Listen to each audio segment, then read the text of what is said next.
Hey everyone, Talking Dave over here. Donkey talking black guy who's just trying to get by. And welcome to Comicbook Concepts.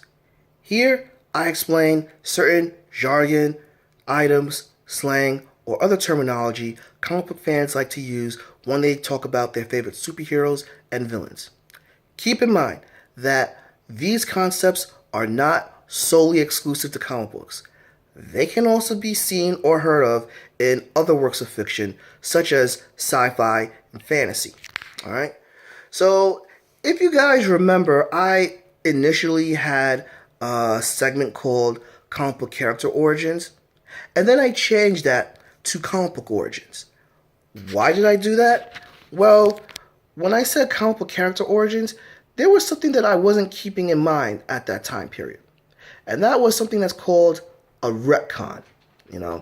See, when something is retconned, basically, it can change when you first read about a superhero or a supervillain. But that doesn't explain much. So let me go into detail about a retcon. All right. So first off, what does retcon stand for? Well, a retcon means retroactive continuity. Okay, what the hell does that mean?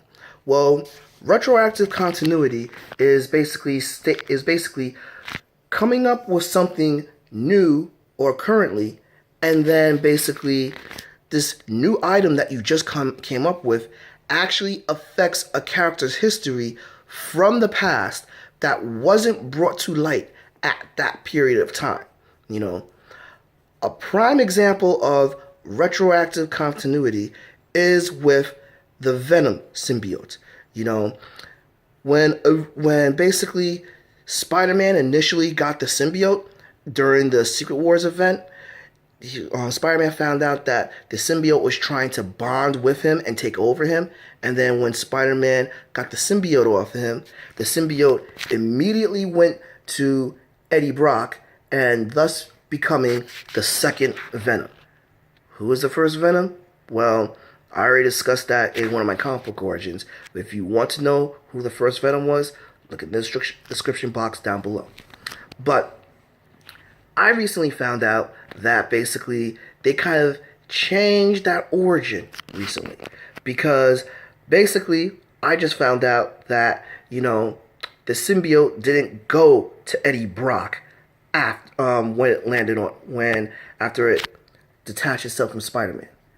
I found out that basically the symbiote actually attached itself to Wade Wilson, aka Deadpool, which furthered the symbiote's instability and mental state, because the symbiote actually comes from a planet of peace-loving organisms, but something happened, and I don't know the exact details, but then after the symbiote got removed from Deadpool, it went to Eddie Brock, and that is how Eddie Brock became Venom. So that's an example of a retroactive continuity. Retcons have been very, very frequent in comic books ever since the 80s. One particular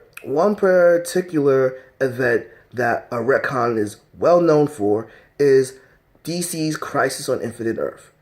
With over 50 years of history at that period of time, there was a lot of history and a lot of plot holes that it was kind of hard to work around for comic book creators to come up with new and innovative things. So to keep everything fresh, they actually retconned the whole DC universe with Crisis on Infinite Earth. And that Crisis on Infinite Earth, some major events happened, and thus basically, giving us, a certain period of DC, which I will explain in the future, But retcons are normal run-of-the-mill right now. So when I talk about things that I grew up with and I read, that might not remain the same history as I'm aware of, because time has passed and there are new creators and there are new storytellers, and they could have actually put something in that I wasn't aware of, what was just created recently, and that could have changed the character's history. With Black Panther coming out, A prime example is basically his relationship with Monica Lynn and Storm.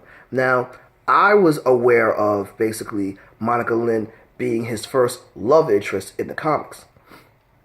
However, basically I found out that it was retconned to say that he actually knew Storm when Storm was actually in Africa.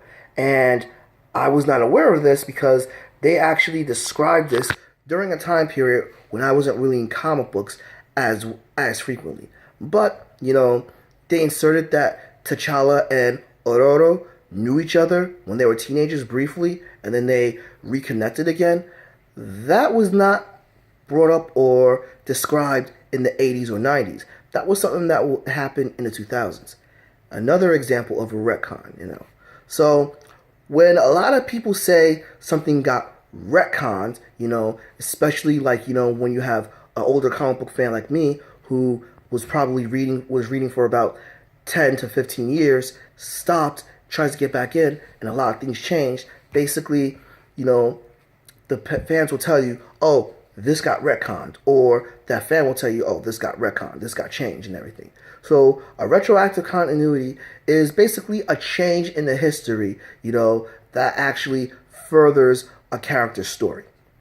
So, what did you guys think? Does this explain why when I describe certain things or when someone else describes something and it doesn't make sense or directly link up to what you're exposed to or what you're aware of? Please give me all of your comments or any questions in the comment section below. Give me a like, follow me on Facebook at Token Dave or on Twitter at TokenDave80, subscribe, and ring that bell so you know when a new video loads. But until then, this has been Token Dave, dorky token black guy who's just trying to get by. I'll catch all of you later.